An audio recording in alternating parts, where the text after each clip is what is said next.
What's going on, everybody? How's it going out there in YouTube land? I'll get the camera fixed in a second. Calm down. How's it going out there? Good. Welcome to This Week in Wrestling. I am your host, JP, or Cold Bone Show, whichever one you prefer. I also have with me Dory. Dory, how are you doing tonight?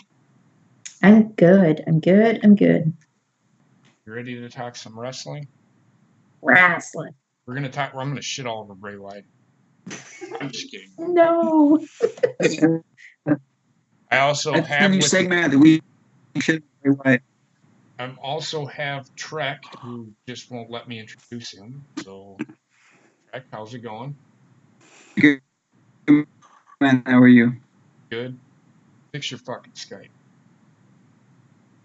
Bobbit, also joining us. How's it going, Bobbit? Man, he's asleep. Pretty good, man. Hopefully my stomach will hold out. And we have the basement, the CEO of the Horny Goat. How's it going, man? What's up, sexy? Nice yellow shirt. I gotta admit, I'm hard. That's interesting. There's been some real interesting goings on. A lot of the talk this week is going to be about WWE because, AEW starting their show. Talk about the schedule of shows.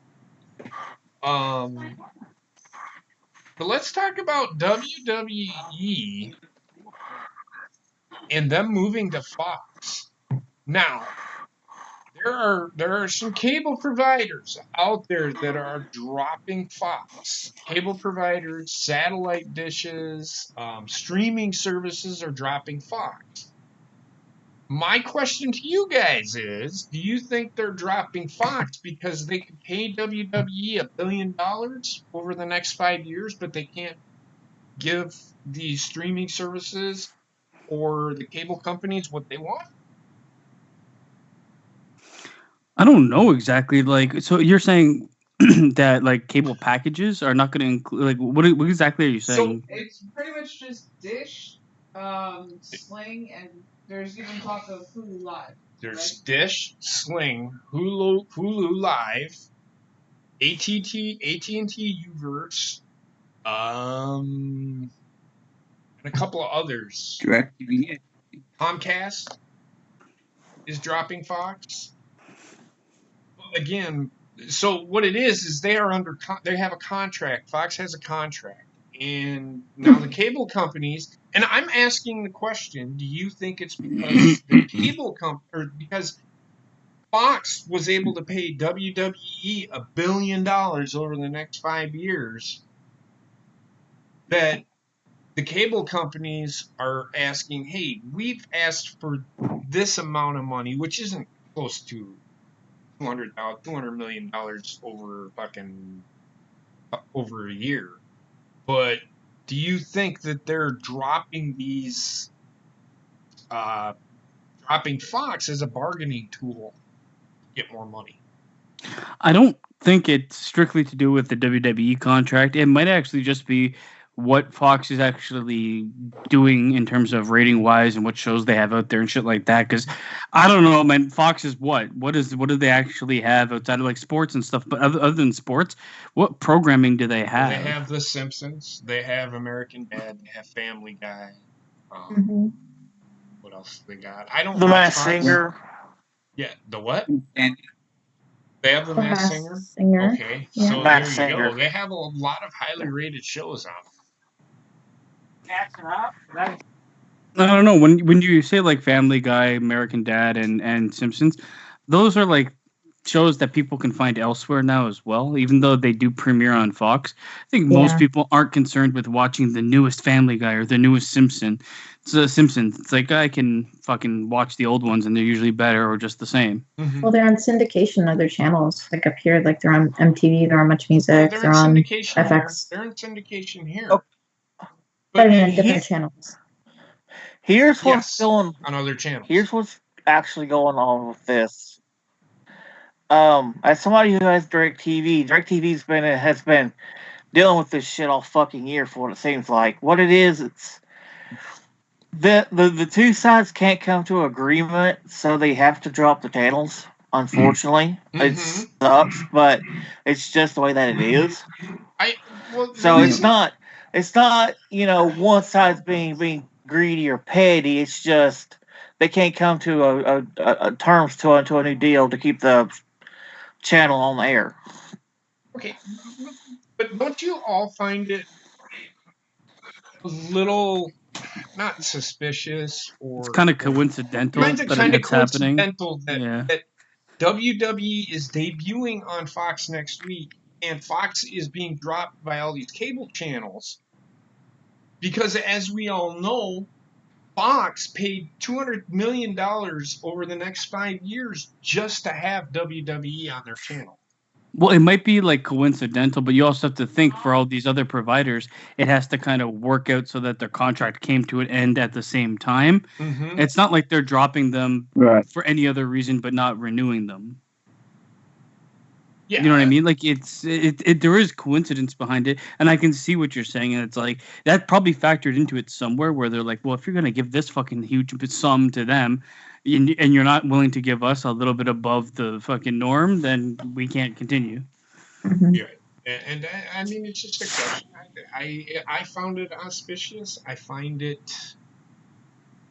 It was one of those things that raised my aura about it, if so to speak. It's like, maybe they're, and it's I'm with you guys. I don't think it's just because of that. I think it's mitigating circumstances of, yeah. So I just wanted to bring it up because it was big news. That if that is the case, not everybody gets Charter, not everybody gets Spectrum.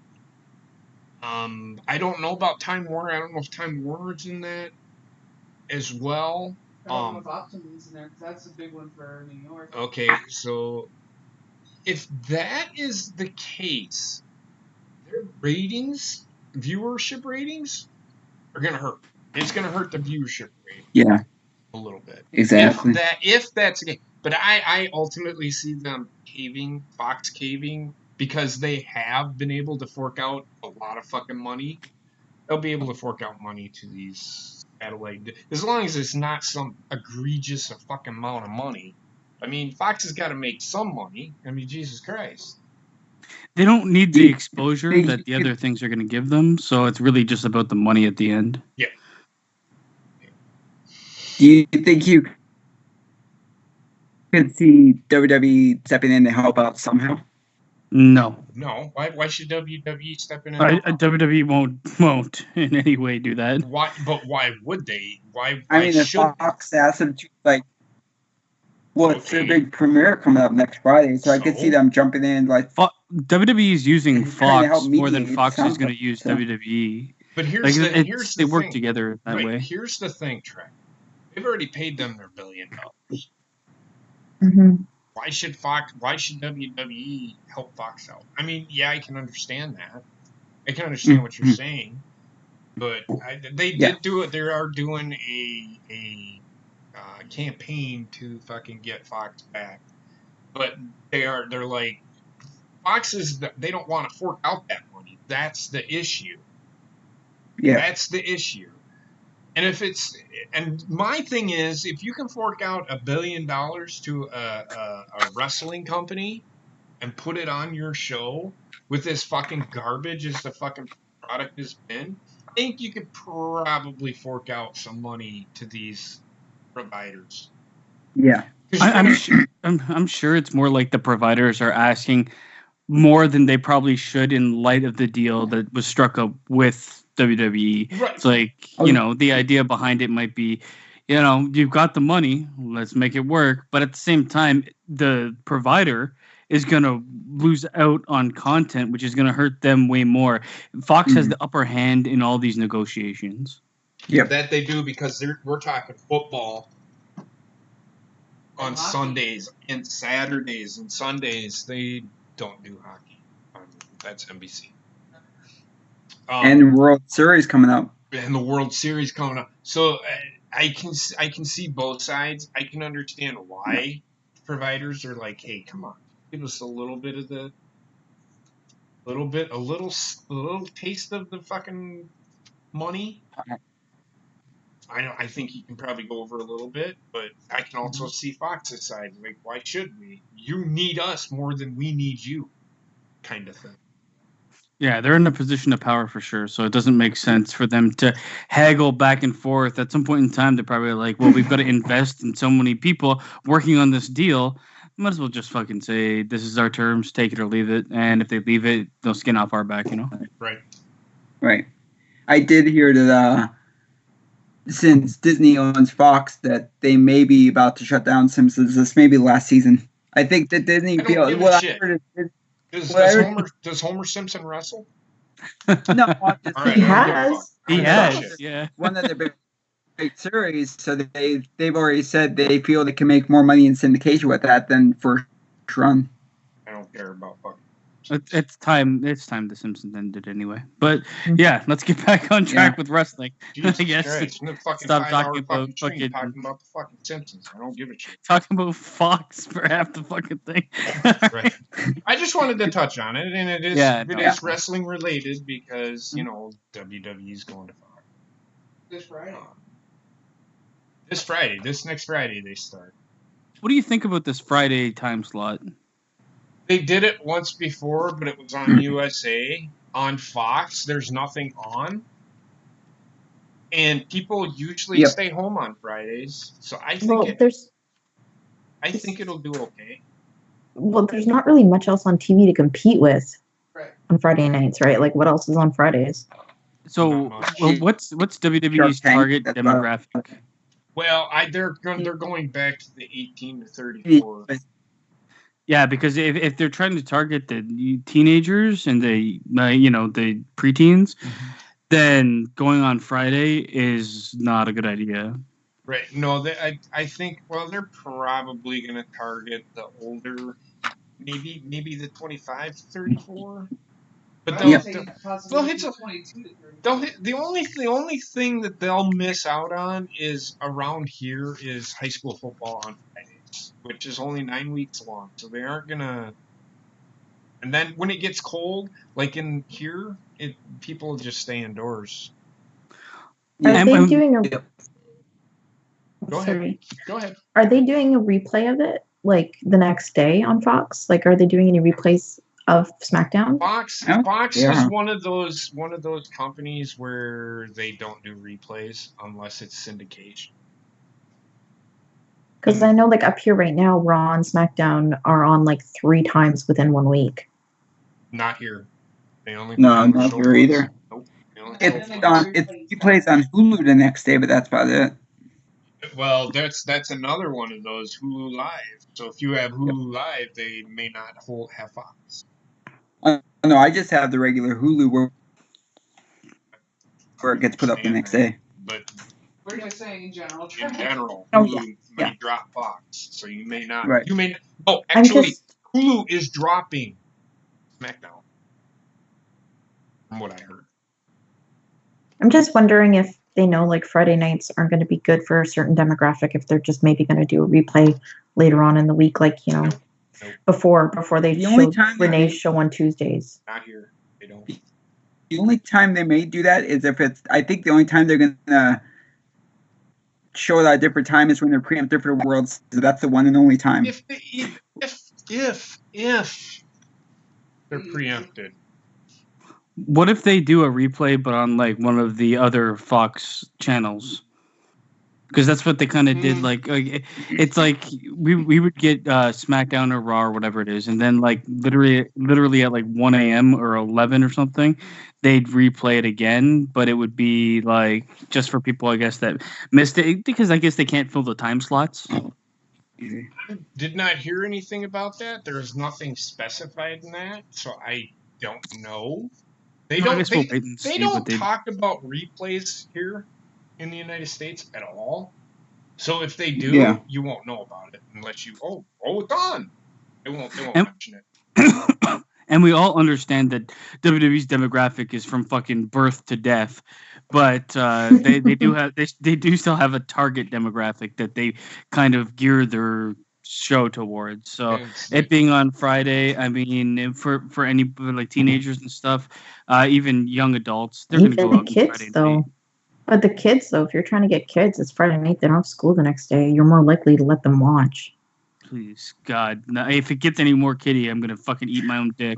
But I'm saying, like, for them moving it, like, at least during the week now, it's like, okay, you've watched the first hour, time for bed. But going into Friday night into Saturday, we're probably going to stay up even later. So I wouldn't be shocked if it gets more, like, throughout the show, more consistent, where it's not just, like, PG stuff at the beginning of the show, where it's more kind of, like, scattered throughout. I don't know. WWE is not going to change your rating. It's going to be PG. It's TV PG. It'll be PG.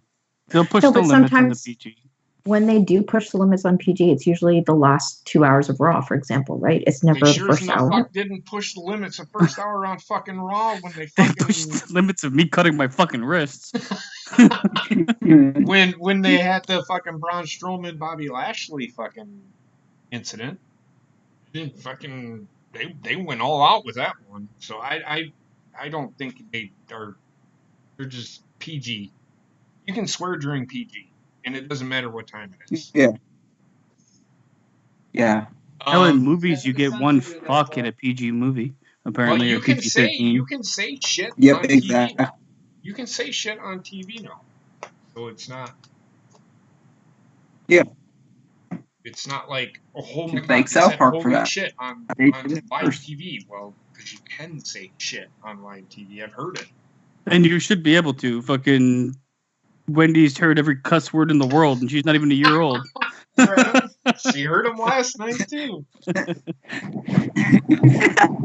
But all right, so we'll keep our eye on that, and we'll see what happens. With the move of WWE and them changing stuff, they're changing the announce teams. Raw is getting Vic Joseph, Dio Madden, and Jerry the King Lawler. That being said, I have heard that Jerry the King Lawler will not be there that long. SmackDown Live will have Michael Cole, Corey Graves, and a special contributor, Renee Young. I think they're going back to two-man booths. Yep. What the fuck happened to Face Fuck Phillips? So I think he's going to be backstage. I've got that on the pre-show. I've got that written down. I think it's Renee Young. It's Renee Young and somebody else, and Corey Graves are doing the show. I think it's Booker T. Oh yeah, Booker T. I think that when NXT starts going to different cities, because Mauro Ranallo. Oh, Face Fuck will take over for him. Yep. Mm-hmm. Or there's rumors that they're going to do 205 Live for the time being, and to me, I would think, especially Byron Saxton, if they put him backstage, he could actually have a character as an interviewer. Or right now, the females that are backstage are just they're just like here holding a mic. Where I think they need to kind of look at getting a character back there, and I think maybe not Tom Phillips so much, but I think Byron Saxton would do really well with that. But Byron Saxton was always better backstage anyway. He's like the gayest piece of gayness ever made, but it kind of works in the backstage. I mean, the women are just literally microphone stands. He could be a better version of Jonathan Coachman. Let me say this about Byron Saxton. Man. They have not said one thing about where he's going. Not a word. Charlie Caruso will still be doing what she's doing. So will that blonde girl, and so will Kayla Braxton. I don't want to see Face Fuck back there doing fucking squats to interview people. I'm gonna check Byron's Twitter to see if there's anything. Who is Dio? Who's this guy? Dio Madden. I guess he's been doing 205 Live. Yes. Is he good? I've never heard him. I don't fucking. We don't watch it. I don't watch it. I don't watch 205. Fuck 205 Live. That's weird to take a guy from 205 to put him on Raw and put it like potentially a two-man booth with him as one of them.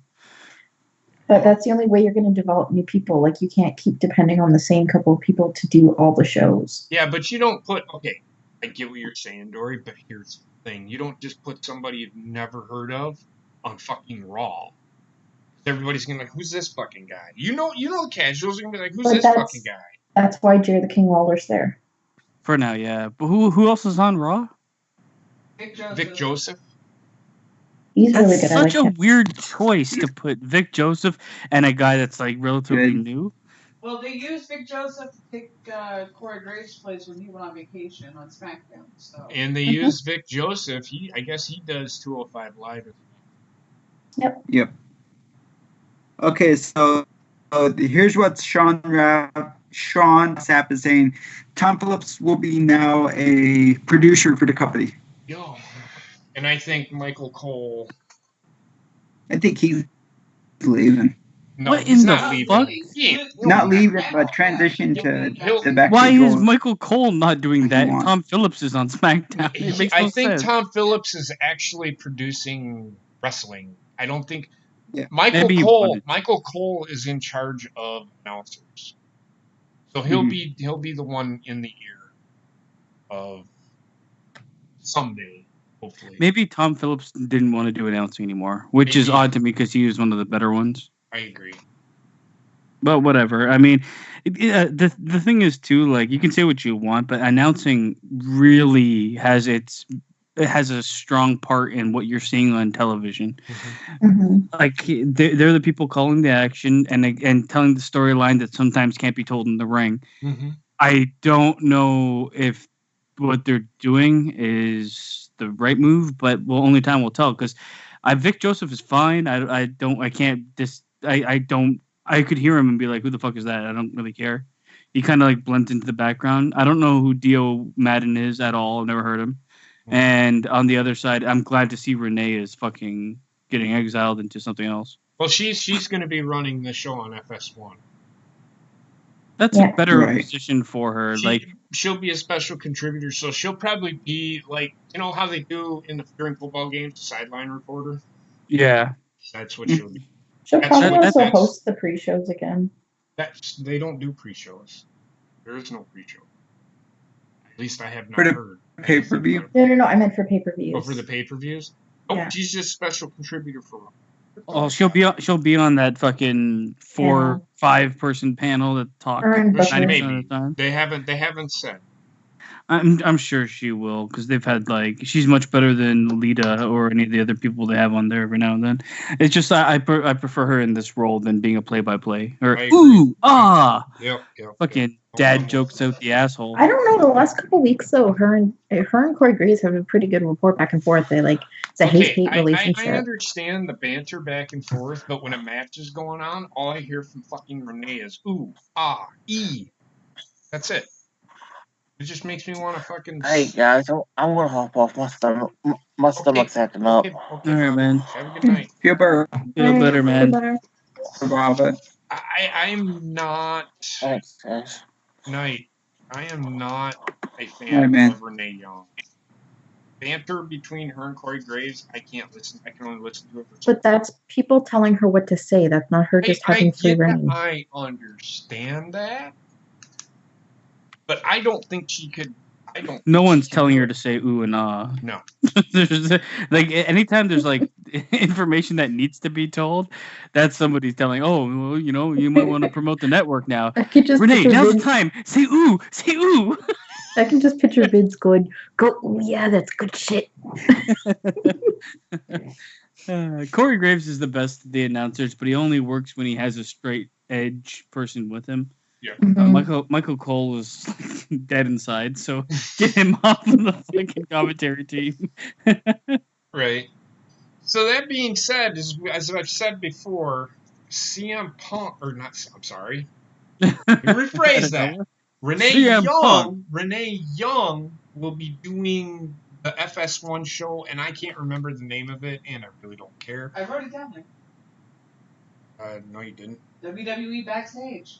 Oh, WWE Backstage. Okay. I don't see it here. Sorry. That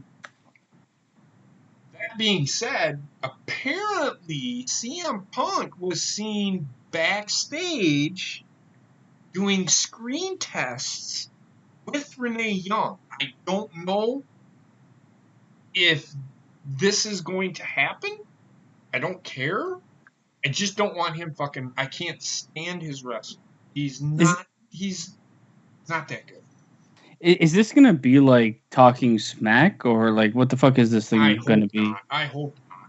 They haven't really said what the concept of the show is yet. It's probably like on the network to have this week in WWE. It's probably going to be something like that. But is it taking place during Raw or on some other standalone? It's going to Tuesdays. It's on Tuesdays at 11. Tuesdays. It's on Tuesdays. It's like a recap show of what happened on SmackDown. Oh, okay. Because they do that. WWE. They used to do that here, or they still do. I don't know. On Dory, you know what I'm talking about? Those Yeah, they do it. Sportsnet show. Oh yeah. Yeah, it's on Fridays now at like 6:30. Yeah, Like, it's like a sit down with some people that are wrestling fans that are also working as fucking announcers or not announcers. No, it's one of the ex-referees and Santina Marella.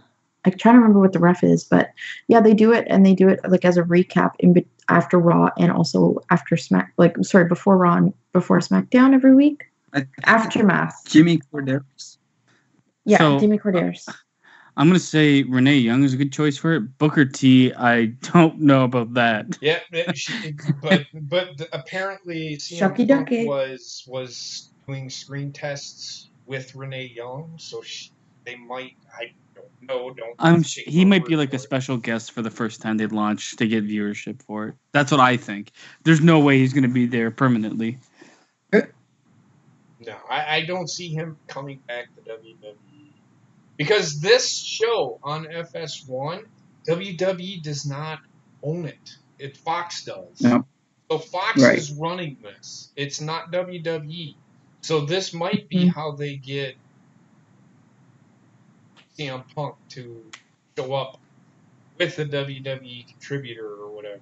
And then everybody be like, oh, CM Punk's back. No, he's just Fox. I don't want to see CM Punk ever. Not in a wrestling ring, me neither. Was never a huge fan of him in ring. He was a great promo, but the thing people remember him for the most is him losing the love of wrestling and leaving. It's like, why would you cheer for that? Right. Because I respect his decision to leave. They want the troll. It's not them cheering for that. It's not them. They're not cheering CM Punk because they want back. They're cheering CM Punk because they're trying to stick it to Stephanie, and then when they're on, they want to get their mouths on camera. They're trying to troll. Well, I think the CM Punk chant basically. When you say that, why are they trying to stick it to Stephanie? The CM Punk chant basically it embodies two things. It embodies they're not interested in the match, and they're upset with the way the company is booking the match or booking the shows, because it's really a replacement for the boring chant, which is horrible as well. But what for the what chant? What's the significance of Stephanie? Why are people? Oh, I just mean like I think he means like the corporation. It's Vince. It's like, not even Stephanie. They'll start changing. It's not Triple H. If Triple H had his way, CM Punk would have came back a long time. No, I know, but they've done it. It's definitely more. Well, let me tell you something. Stephanie's going to be running the company when fucking Vince leaves. No, I know. It's not going to be Triple H. She's handled the those chants and stuff like that well, because she's got them to shut up pretty well, because I think one of the times she got in the shop was when they were chanting at her. She goes, keep chanting for another minute, you'll last longer than he did. Stephanie has problems with AJ, not so much Punk. AJ Lee? Yeah. Mm-hmm. Yeah. I don't know. I don't care. Like, I personally do not care. They both left. They made the decision to leave. I respect that decision. They're done with me. I don't care to see either of them. Yep. I know. Well, this new show. Good, Dory. This new show with Renee and Booker T doesn't start till like mid-November. Right. So they still have plenty of time if CM Punk is going to be doing this to get him ready to go. Like I said, let's not get ahead of ourselves. It was only a screen test. That doesn't mean that they're bringing CM Punk back to do anything. No. That's all I'm saying. Well, the thing with AJ, I get CM Punk leaving and stuff. That I'm surprised that AJ came back at all, because how long was she going to last now that her husband was not there, and that they all knew that, and they're like, they knew she was going to be showing the door sooner or later, that she was going to quit either way. So I think they would have kept her on regardless. No, I don't. That was more because of injuries. She didn't leave because of Punk. So. She left because she was prone and fuck. She was gone from TV for 6 months because she was hurt. Yeah. Mm-hmm. Yep. So I don't think it had anything to do with Punk. It may have a little bit, but I think it's. Yeah. I don't, and this is CM Punk, people. I don't think CM Punk would hate his wife if she said, "No, you know what? I'm going to stick with the company." Yeah. Why would he be upset with her? It's what she wants to do. And I listened to CM Punk doc, or Phil Brooks is his real name. He is a down to earth guy who isn't a control freak. No. So I think he would let her do what she wanted. But she definitely left on her own accord, just like he did. Yeah. Yep. I think she wouldn't have left. Either way, she wouldn't have lasted much longer after he left anyway. I think one way or another, she would have left anyway. And but WWE's not in the business of doing that, because they've kept people on, the husband or wife of somebody, but they'll keep they're in the business of money, not in the business of fucking anything else. So even though they might be in a relationship, they'll keep the other person on there and release the other person. I mean, how can Moxley be pissed at Renee for sticking with WWE? She's got a dream job. Yeah. She does. She does. She's getting paid to do what she's always wanted to do. And then she doesn't talk. She just goes, ooh, ah. Every 5 minutes. Sounds like she's doing the witch doctor course. But other than that, I just wanted to bring that up. WWE had a major signing. I don't know if I would personally call it a major signing, but John Morrison, I can't remember what his real name is, but as you know him, John Morrison, they had him in a gimmick where he was Jim Morrison. Yeah. Essentially from The Doors, lead singer from The Doors, and they put him in that gimmick. Which it worked. Because he looked like him. He could pull it off.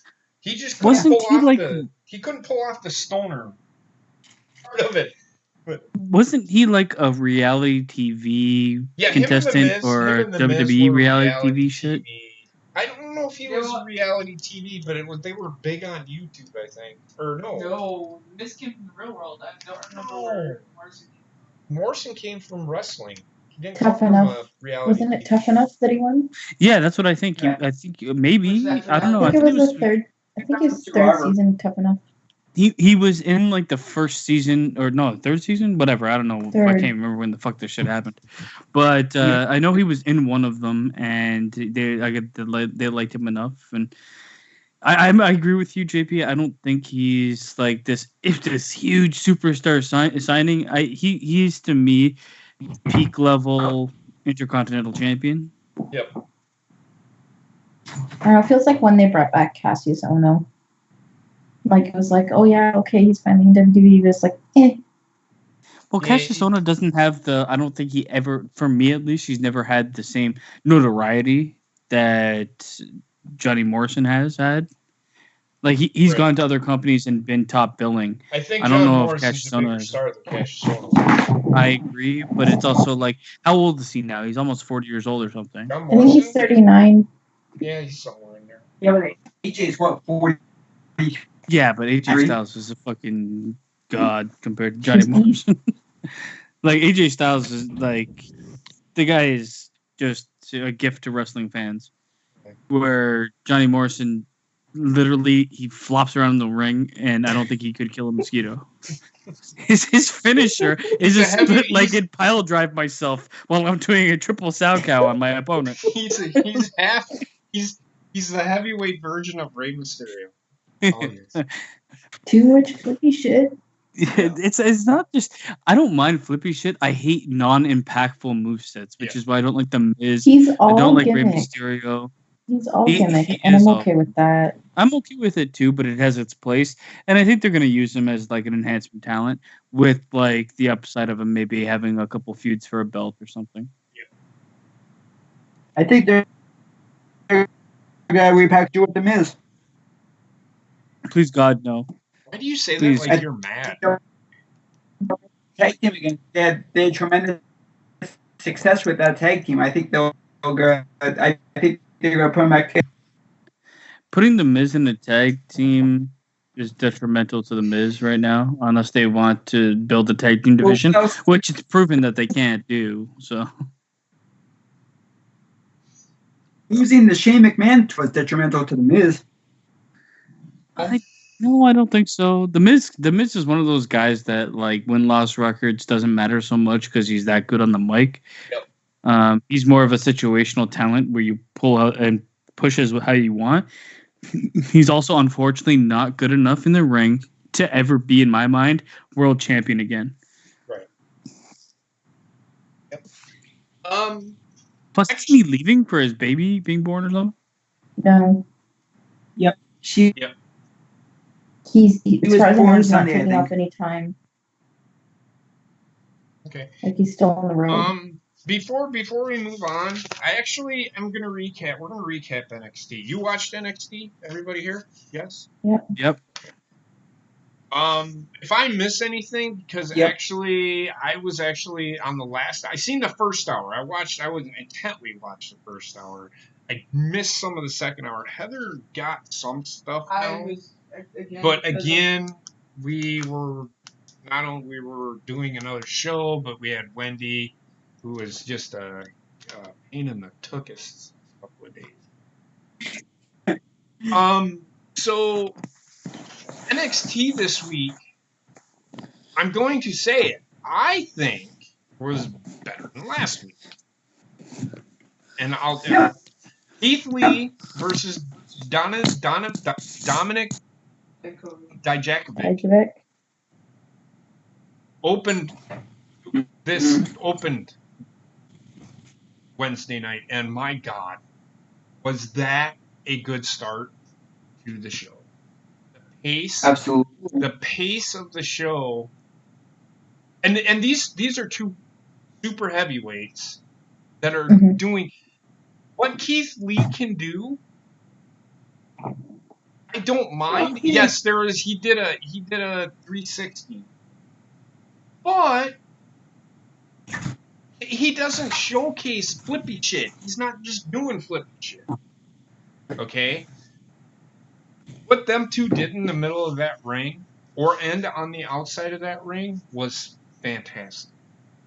It was not the match of the night, by the way. What did you guys think of the match?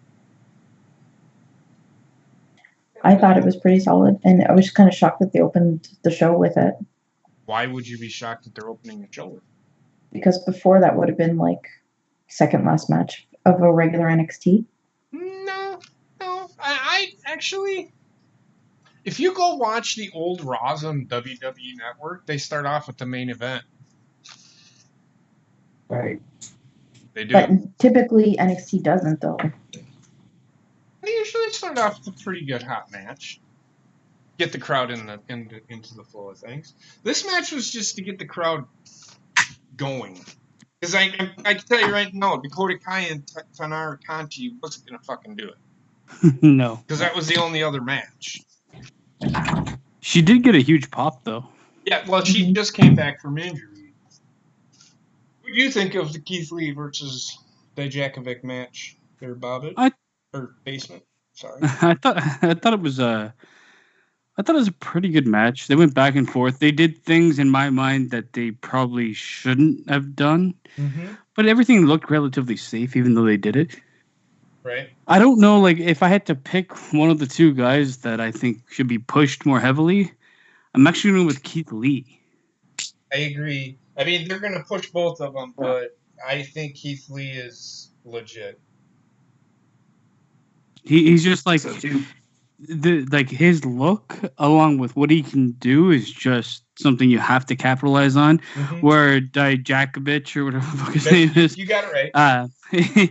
he looks more prototypical. Yeah, he's tall, but he looks more prototypical. There's I guess a bit less that you can do with him. Plus, I don't know what his he needs a character more than I think Keith Lee would. Right. And it's Dijakovic name, but whatever. It's Donovan Dijak is his name. They just add because he's a Czechoslovakian descent, so they just went with the Dijakovic. And both guys really work well together, though. Yes, they That's do. been seen by Yes, the they do. multiple times that they fought each other. Yep, this is like the third time they've wrestled. But as you can see, they don't do it in consecutive weeks. I think they haven't wrestled in like 2 or 3 months. So it's like they've spread out their wrestling, competing against one another. Like every other match is a best of fucking 7, I guess. I don't fucking know. You look at the main roster, and we what's one match that we've gotten like 4 times in a row now? 4 weeks in a row. All of Raw. Trying to think, but On what show? Either one. Braun Strowman and Seth Rollins. Okay, so that's a best of 7. Like I need to fucking see them wrestle. Kofi and Orton. Randy Orton? Yeah, What? the best of 20,000, and they've only had 2 matches, and both have been 40 minutes long. Right. Dakota Kai and Tanara Kanchi was the next match, and this is what I put down. It was an emotional welcome back. She actually started crying, but I sitting here, I'm like, you need to hold your composure, keep your composure. She did a pretty good job. It was a squash match. She came out and I like Tanara Kanchi. She's young, but I think they're using her because she's got to develop. She's got to develop a little bit more. She's one of those that doesn't speak well. So, man, I look at Dakota Kai and I think that to me, she's the better version of Bayley. Yep. That's what everybody's been saying, and I cannot disagree with it. Dory, what about you? I think that she had a really good response, and I'm really happy that she's back. It was a solid match, but I think they really just need in NXT. They have like different waves of talent that goes through. So, the next wave of talent that they are starting to bring up, they really need to work on development for character. Like their in ring is solid, but we need to see more of a differentiation between them. I think you're going to see a lot less of movement on the roster after the draft for NXT.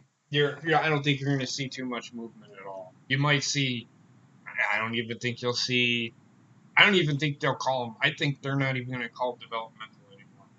The performance center is where they're because you essentially with NXT going head to head with AEW, you cannot call it developmental. Because then everybody will be like, well, why the fuck do I want to watch a developmental on fucking USA? This is the big leagues. That's what it's essentially should be. Let's call it for what it is. It's the better of the 3 shows in WWE right now. And they should keep it like that. SmackDown will come around. Raw, who fucking knows? Who fucking knows what the fuck they're gonna fucking do? Trek, what did you think of Dakota Kai and Tanara Kanchi? It was a good match. I could see why they put it after the Keith Lee thing to let people get a breather and stuff like that to calm down and stuff. Because the next match, holy shit. I thought it was good. And on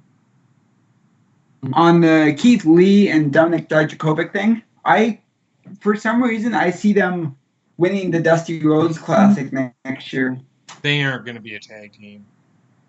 I think if they are, they're winning for sure. I don't. Dijakovic is a heel. No, I don't see it. They need to. He's got to stay a heel. Dijakovic is a better heel. Because you can't turn Keith Lee heel. Not right now. The next match, and I'm going to say this. This, with the way this match was, the way it was put together, they didn't. It was a street fight. Let's keep this in mind. It was a street fight. But guess what? They only used props when they needed to. They essentially beat the hell out of each other with their fists and their feet. And that's Matt Riddle and Killian Dane. To me, this was almost one of the best matches of the year for me personally. I enjoyed Gargano and Cole. I didn't like the hot spot at the end, the high spot at the end. But this match here is right up there with right up there in my opinion. If I was gonna give a 4-star match, this would be it. Or higher. This would be it. For me. They went all over the arena. They didn't just stay in the arena. There wasn't a lot of laying around like you see in street fights in the main roster because it's got to last 30 fucking minutes. These two beat the hell out of each other, and I'm going to say something about Matt Riddle. This motherfucker has stamina that is unmatchable. I don't think there's anybody on either one of those rosters, maybe a couple, that can hang with him. Yeah, like him and Cesaro in a match would be insane because again, Cesaro could go like 40 minutes and not even like break a sweat. It's insane. True. But I would have to say that Cesaro, yeah. But I'm talking about the top talent. I'm talking top tier talent. The top guys in WWE. Like him and Seth Rollins. Are you kidding me? Fucking love to see that match. Love to see that match. It would be like 2 hours long. It could be 2 hours. Intermission. But it's not. There's no rest holds. I mean, yeah, every once in a while they did the rest holds, but it wasn't 20 minutes of rest holds. It might have been a minute and a half of a rest hold, and then they were just essentially kicking the shit out of each other. The pacing for the whole match I love was this match. great. There was action, constant action in the fucking match. It didn't dip, and I find that's what happens with a lot of street fights now. As you said, there's the spots where it's like, okay, they're gonna go catch their breath, but this was very consistent, right. And I liked the length of it. I think if it would have been a lot longer, it would have been like, okay, you guys are pushing it, but I enjoyed it. And the winner of this, and what made this match that much better, was that the winner of this match gets a title shot at Adam Cole next week. What's next week? I mean, why would it be next week? 2-hour live premiere on USA. They're 2 hours next week. I was joking. I know, but okay. Killian Dane tapped to the armbar, and I missed it. But Adam Cole came out and attacked Matt Riddle, and apparently he got put in the armbar himself because he was holding his hand and all this shit. I haven't seen it. I'd have to go back and look at it. Yeah, Matt Riddle put him in the armbar, and then the rest of the fucking crew showed up and saved him. Okay. But okay, so this is one thing I want to talk about with this match. Obviously, the match was great, but the fact that the stipulation was added to a feud that already existed, that the winner gets a title shot, is something that they need to imitate and use again on the main roster.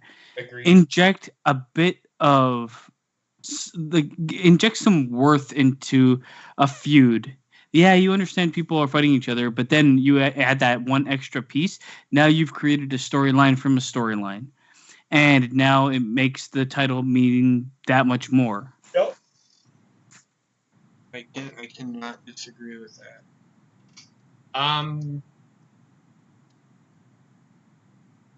So I enjoyed this match. Like I said, it's almost a match of the year for me. Almost.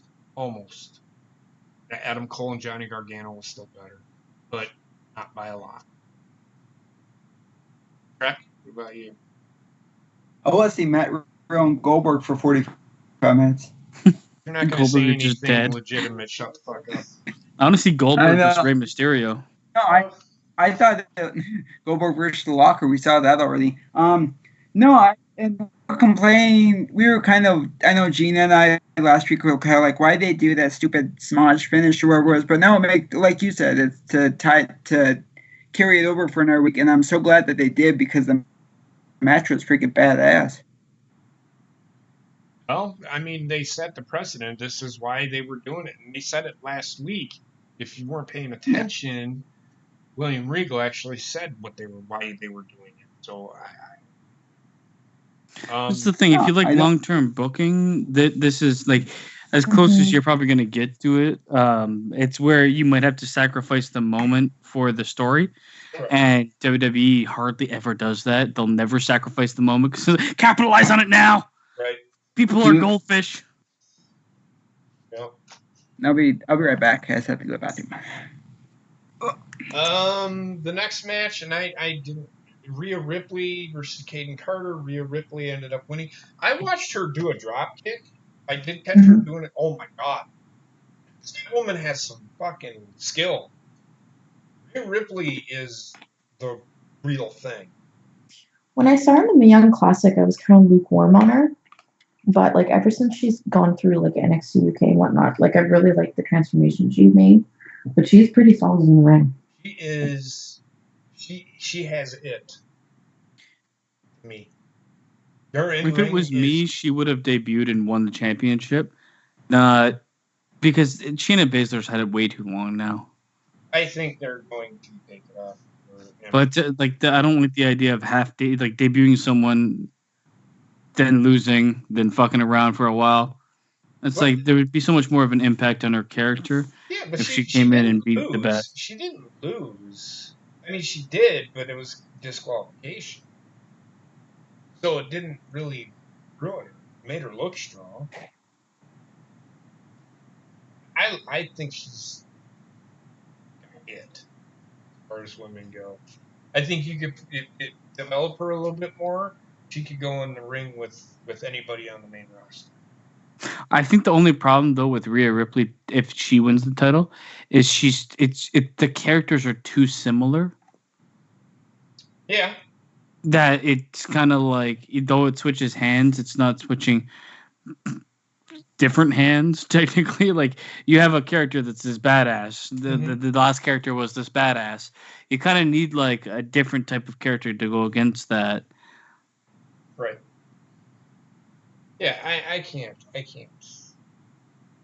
disagree with that, but I think she's got it. I'm sorry, I do. I don't know what anybody else thinks about her. I like her. I think she's got a bright future ahead of her. We'll see what they do with her in NXT. She's young as fuck anyway, right? 22, 23, so she's got the potential. She's got a bright future. And she's got the fucking size. She's not a small woman. She's not your typical 125-pound woman. What, about 140, 145?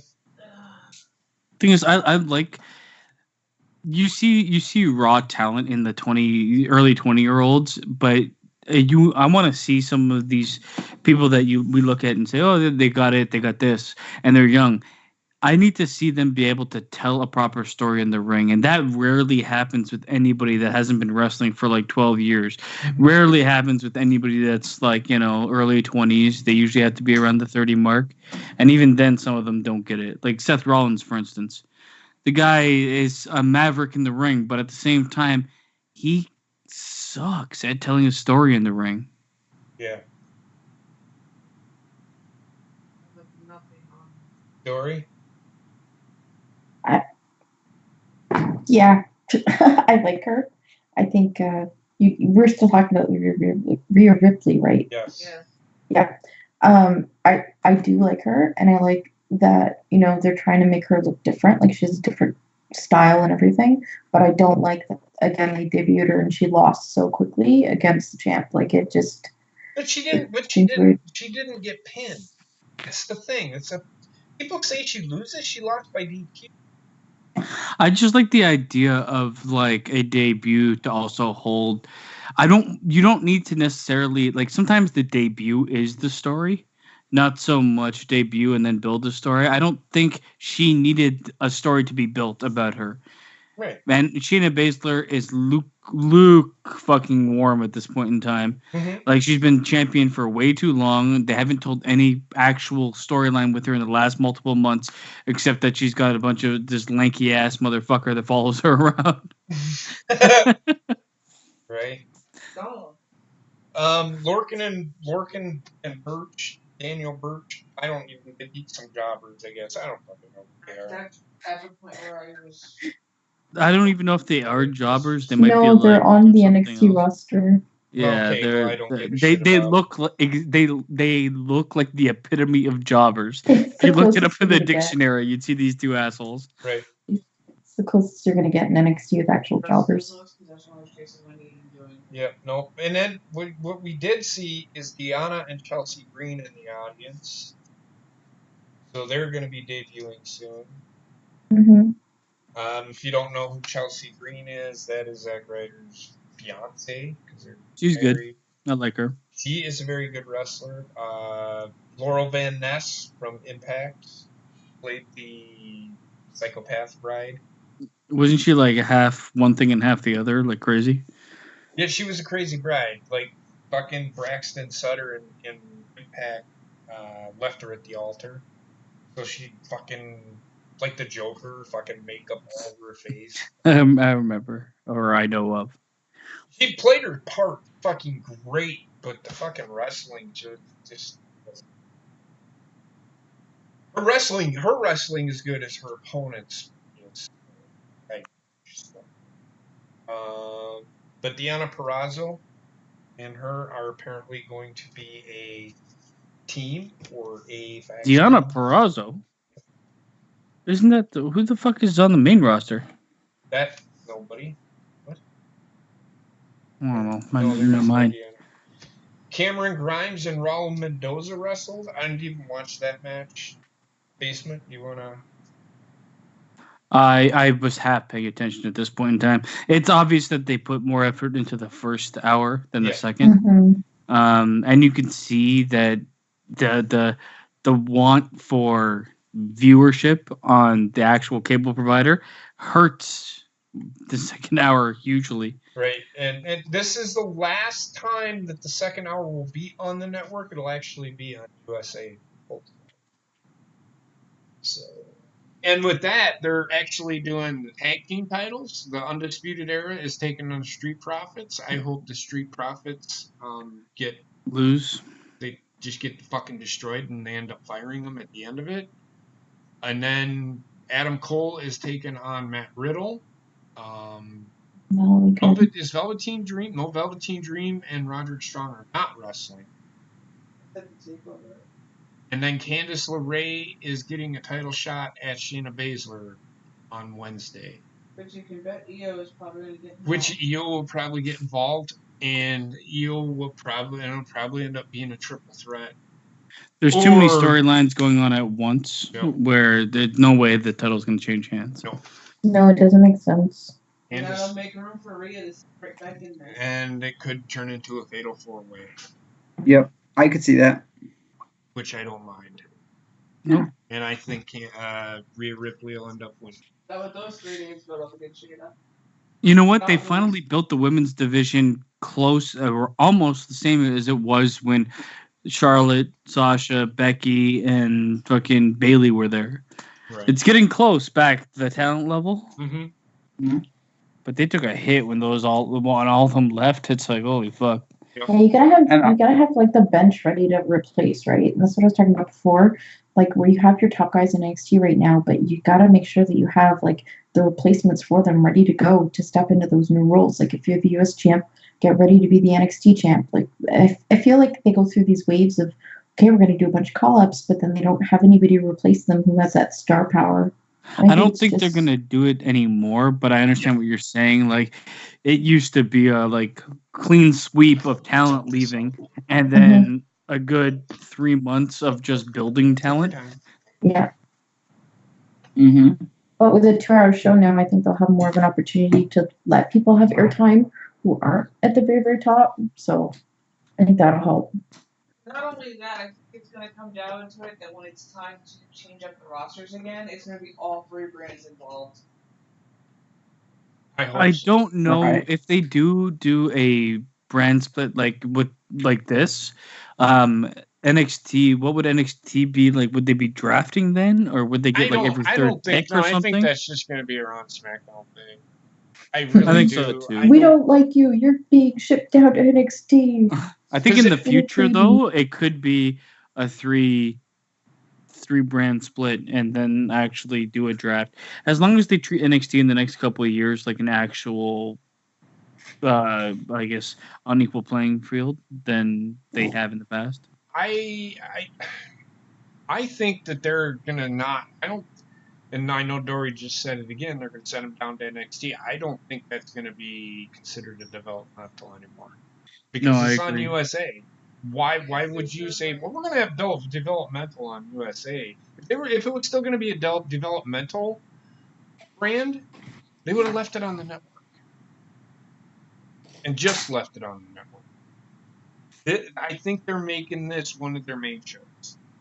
I feel like Johnny Gargano and Tommaso Ciampa need to leave NXT though. Mm-hmm. I do see them both leaving. I do. Like they've done everything they can possibly do in NXT at this point in time, and they kind of need to move onwards. Right. With that being said, I'm just going to talk one more thing about AEW. There's not really a lot. I know that next Wednesday they are debuting their show, and they are having the Women's World Heavyweight Championship. They are doing a number 1 contender match. I think Pac and fucking Adam Page are having a match. And then they're doing Cody Rhodes versus who is he fucking wrestling? Making a big deal out of it. Is he wrestling that Johnny Guevara or whatever his fucking name Sammy is? Guevara. Fucking faggot panda fucking thing he wears to the fucking ring. Yeah, Sammy Guevara. Yeah. Okay. Sorry, I can't stand the kid. Fucking, he's terrible. Last time I seen him wrestle, he botched like 45 times in one match. But AEW is in talks of starting a new show. They haven't even had one, but now they want to have a second show. Now I know that they said that it's just talks, but why are they letting us know? I don't want a second show until you can prove to me you can actually put on a weekly show. Mm-hmm. AEW also starting a developmental league. I think they're gonna spread themselves too thin too quickly. They already spread themselves too thin too quickly. I'm gonna talk about that in a second, but we'll talk about the lineup first that they're gonna have. I just put that out there that I heard that and I'm like, are you kidding me? Why would you even think about talking about starting a second show when you haven't even gone live during this week? Doesn't make sense to me. I think they should just stick with what they have because they start doing this shit, it's gonna essentially become WCW. They're not gonna last very long at all. So it will die quick. Chance, I actually think they're kind of already there. Yeah, they're already there. So that being said, Mondays, we're going to get Raw, of course. They have a stronghold on that. Tuesday is Impact. I don't give a shit. I don't get Access TV. I'm never going to fucking watch it. The only one on there, or really the only 2 wrestlers that I give a shit about on that fucking channel, well, 3, is Killer Cross and Rosemary and Taya. Mm-hmm. Valkyrie. Yep. I don't give a shit about anything else that happens on that fucking show. Nothing. Well, she may not be there very much longer, right? She's going to be in WWE. Oh. Taya Valkyrie. Yeah. Rosemary, I think she'll end up in AEW. Needs full control of her character. March 3rd, 2020 is her contract is up, from what I hear. So I think that would be a good move for her to go to AEW because that's where Allie is, and you got to get them two back together because without Rosemary, Allie is like a blonde bimbo, essentially is all she is. Mm. But she has a character, but it's the character was created with Rosemary, so it's kind of a Wednesday. You have NXT and AEW, Dynamite. Oh, sorry. Thursday. What do you have on Thursday? What do you have on Thursday? I don't give a shit about that. I'm never gonna watch it, so I don't care. And then Friday you have SmackDown. And Saturdays, I don't know if they're going to, but Saturdays, I'm pretty sure AEW is going to have their pay-per-views because that's the way they've been doing it. Probably. Yeah. And then Sundays, you have your WWE pay-per-views. Takeovers will probably still be on Saturdays. So It better be. Mm-hmm. Yeah, it will. That's your lineup of wrestling for, and look. Wrestling has worn me thin already. I've watched SmackDown. I watch Raw. I've watched NXT. I'm going to watch AEW, but I'm going to alternate what I watch live because it's my life. I will fucking watch what I fucking want to watch when I watch it. Can't tell me any different. Fucking fans of fucking... Y'all are dumb. I'm not talking to anybody here on the show. These fucking wrestling fans are fucking idiots. Fucking, they're dumb. Well, how come you're not gonna... I am gonna watch it. I'm just not gonna watch it live. Does it matter when I fucking watch it? I don't give a fuck about fucking ratings. Look, I've said this a million times. No, I have. You don't... In fact, it was last week I think we talked about it. The WWE WCW thing was not a wrestling war. It was a ratings war. I don't want a ratings war again. I don't care. Because it's going to kill fucking wrestling completely if that's all they're fucking there for. And that's essentially what it's going to become. Trust me. Because I see if AEW isn't fucking garnering the numbers that they think they should, they're going to do something to garner viewership, and that's what it's going to be about. It's going to turn into a ratings war. I don't want it. So people, please stop calling it a fucking Wednesday night war because you don't want a war. You want good quality wrestling entertainment from Just call it a head-to-head. Just call it good quality fun. It's a great time to be a wrestling fan. Don't turn it into a war. Let the people that think it's going to be a war are the super fans from WWE and the super fans from AEW. Both of you, super fans, are fucking idiots. You're dumb. You're ruining wrestling. You're ruining the fun for everybody else. The thing that I'm going to have issues with, and again, I'm agreeing with you, like I'm going to decide kind of what I want to watch live based off of like what I think is going to be more entertaining. But the hardest thing now is social media. So if I don't watch, say, example, AEW live, I have to stay off Twitter or I'm going to be completely spoiled for everything in that show. Here's my thing with the spoiling thing. I don't care. And here's why.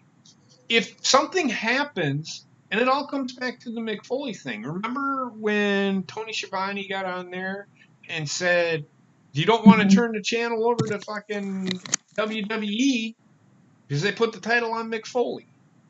Guess what? I'm fucking turning the goddamn channel. I don't care. I don't care who.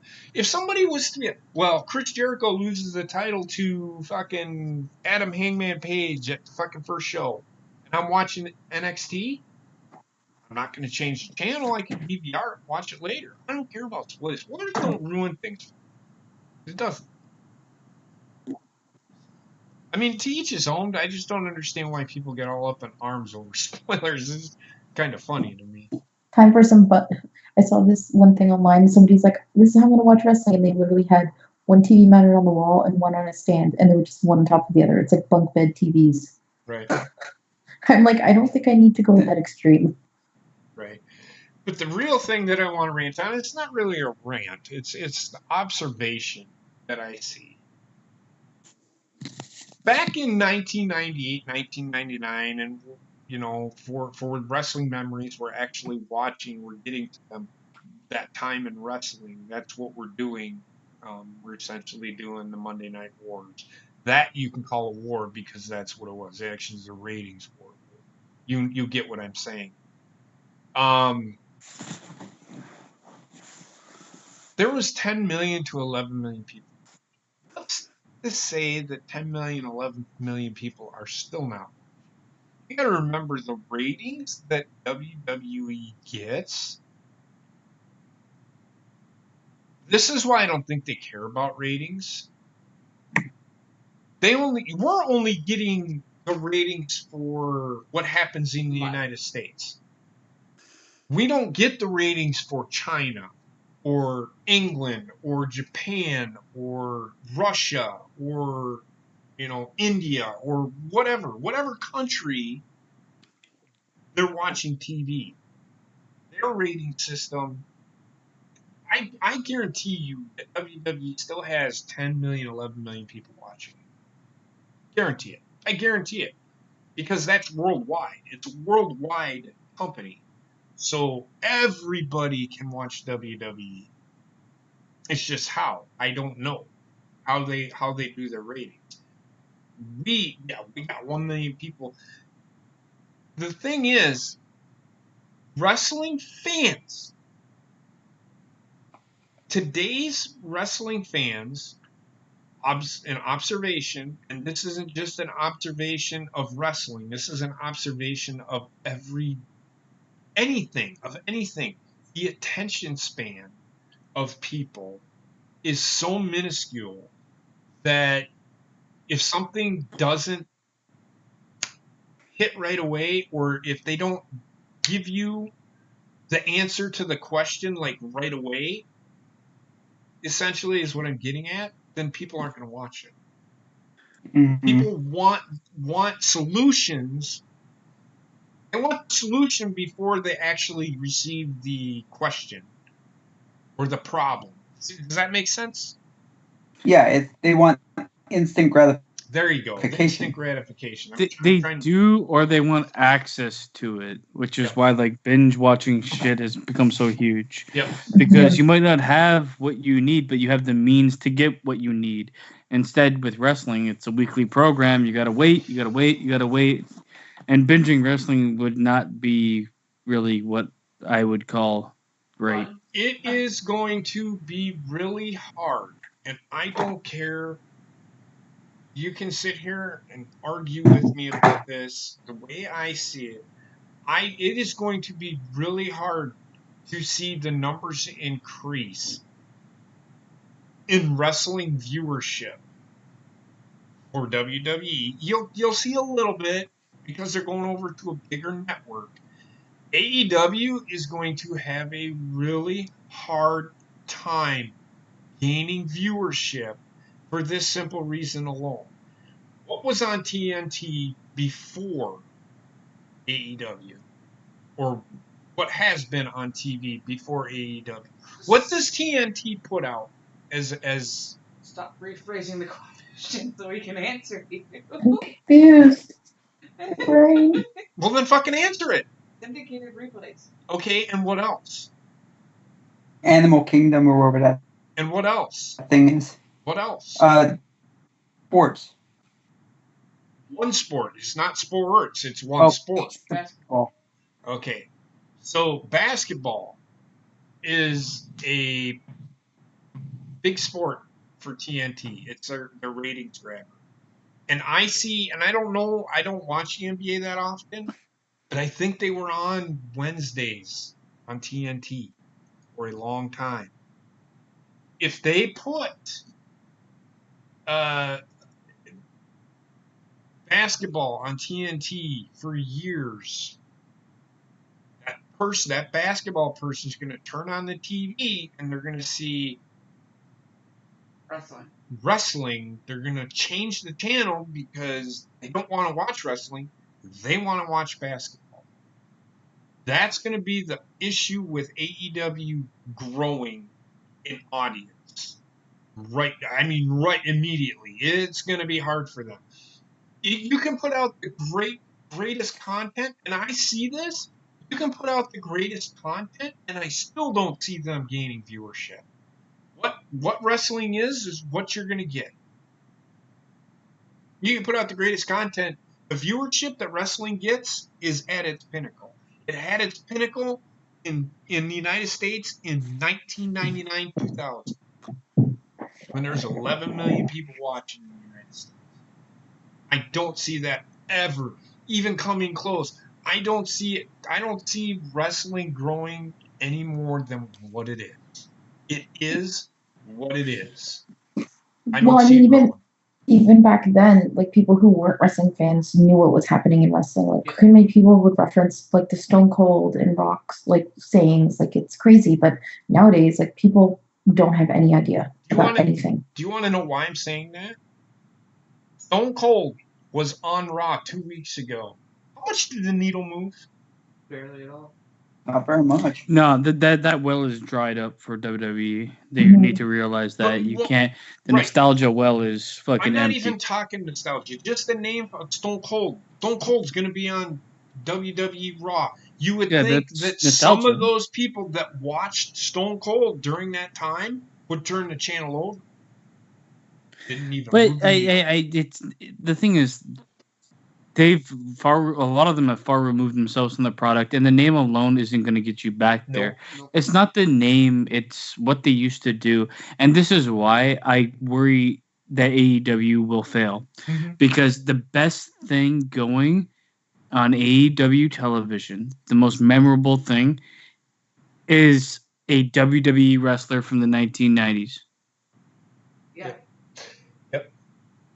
If Chris Jericho was not part of AEW, you realize how fucked they would be. Oh yeah. Like they the only just. other person they have is Goldust. Even then, he's not very widely remembered.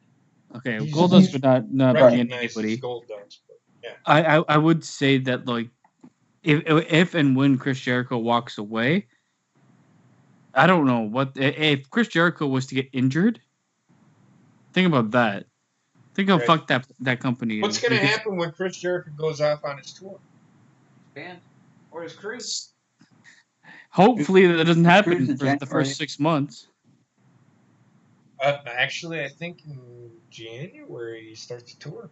Yeah. So I read this thing on Twitter where like some I guess like smaller indie scene is closing doors, and they had a bunch of WWE wrestlers that were supposed to show up, like people that aren't even seen on the TV.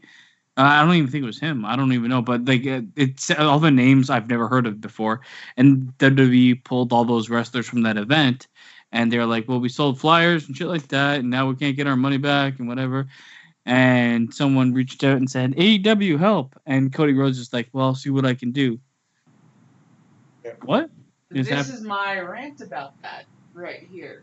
Okay. People sit there and say, oh, Cody Rhodes steps in. It's good publicity for AEW. People not remember just a few months ago, a week before a promotion put Luchasaurus out for their show, AEW pulled him. Yeah. Cody Rhodes is no better than fucking Vince McMahon. It's business. It's going to be that way regardless of who it's with. They're about to start a TV show. The only talent AEW is going to lend are people that aren't going to be featured. Yep. And they don't have the roster to lend anybody anything. But they are lending putting out Shawn Spears, and he's supposed to be fighting Moxley. Yeah, I saw, I just saw Dark Order 2 weeks ago. And an indie show at Ottawa. And they've been featured on most of AEW stuff. So I mean, they're doing it when it's in their benefit. Yeah. Well, that's sure. WWE does the same thing, but this is another thing that pisses me off. When WWE does it, people shit all over it. When AEW does it, it's okay, and it is a real thing. I see it all the time, but these indie promotions are begging, like, stop doing this, because they're gonna end up engulfing all of the fucking talent. Both AEW and WWE are gonna engulf all the fucking talent, and all these indie shows are gonna be non-existent. Well, that's the thing, though. It's like with all these indie promotions, a lot of people are like, "Oh, it's bringing back the territory days." Back in the territory days, if you had a big star, you would lend them out to go do all these other shows because it was mutually beneficial. And now they can't do that. There was only the one major champion and traveled around. Yeah, well, it was the showcase. Each promotion had their main champion, but like Ric Flair, when he was champion, he'd go all over the world and not just in each territory. Mm-hmm. He would wrestle in Japan. He wrestled in Germany, places like that. Ric Flair's wrestled all over the world. It's the same with Andre the Giant, though. Like, they would lend him out to go do events. Well, it's because he was a spectacle. Well, if you became the champion, Ric Flair, if you were the NWA World Heavyweight Champion, you were not lent out. You were required to travel wherever. Like, he could be in whatever was out in California one day, and then the next day he had to fly all the way across the country to be in mid-Atlantic. So, but it was good for business for both sides. So that's my point. Yeah. Right. And if they were doing that, these AEW guys don't have the live show yet. Like, of course, I'm sure AEW is getting a cut of whatever they do in these promotions. So, like, if it's beneficial for both, why wouldn't you keep doing it? Same with WWE. Well, it's not because, like Basement said, it's a business. They're getting ready to do a weekly show. The thing is, a wrestling promotion I've never heard of is WWE is not going to benefit from them having WWE talent that you've never heard of. Like, and I read the tweet by the fucking indie company that put it out there. Half the shit was misspelled. And I'm like, you just don't seem legit at all. And you're jumping on the bandwagon of people and companies coming out and accusing WWE of taking their talent, which is probably happening, or bringing them back or not allowing them to wrestle. But you're jumping on this help me bandwagon. You're closing your doors and you put out flyers for talent you obviously didn't know you had control over. Mm-hmm. Like, it's a two-way street. Everybody looks at this and be like, "Oh, poor me to this company that's closing." There's a reason they're closing. There's multiple pieces of evidence that say they are not necessarily. You can feel sorry for them all you want, but at the same time, it's like they might not have known they were in the business while trying to make a business. Right. And that's on them for being stupid as fuck. Mm-hmm. Now, the other side of that basement with business. Always good to be thinking of advertising. And what's the best advertising out there? Word of mouth. It's completely free. Yeah. But I don't think all these indie promotions... Well, this is their last show. They've already accepted the fact that they're not going to have more. I don't think them having their last show is going to happen.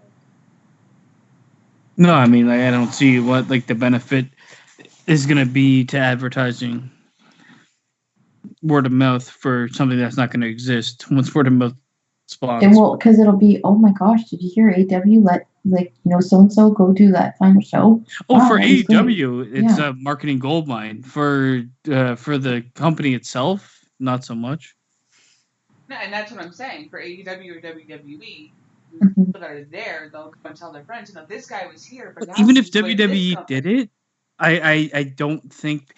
The thing is, it's this double standard for how people look at AEW and WWE. And that was they can do the same thing, and one is praised while the other is shunned, or one is praised and the other is not, or one is demonized and the other isn't. Right now, everybody's in the honeymoon phase for AEW. Yeah. But if you want to hold them to the same standard of this is a war, then you should be looking at the companies the same way. What's good for one is good for the other. And that's my complaint. If you want this, and if you sit there, you say, "Oh, I'm a fan of wrestling. I'm a fan of wrestling," then you need to keep the same energy for both companies. Correct. There's too many people that I know are looking with the fucking rose-colored glasses at AEW. I have about, in my mind, I rank AEW as having about a 35% chance of success. Well, the thing is that in everybody's head, they've been so built up that those people who are looking at it, it's pink glasses. They're brainwashed. They're easily brainwashed. But if it doesn't pan out to what they think, like people are going to turn on AEW like no tomorrow. I see it happening. Especially if Nyla Rose doesn't win. I see it happening with that part of their fan base. The people there just send a message about my sexuality or this or that. They aren't really wrestling fans. They're just there to fucking sit on a picket line. And what people don't understand, and what those people may not understand, is that it is a storyline driven sport. Right. And that's where they're going to be like, well, I'm going to file a grievance. This isn't right. Why isn't she the champion? Because it didn't work for the storyline. Deal with it. There's not to say that she won't ever win the fucking title, just not right now. It's wrestling, and we all know wrestling is cumbersome to work with. So it's wrestling for people that have the most delicate fucking feelings in the world, and wrestling doesn't really work with that type of person. Agreed.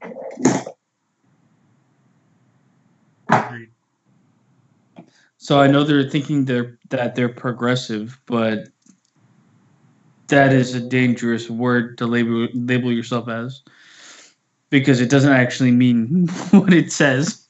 Right.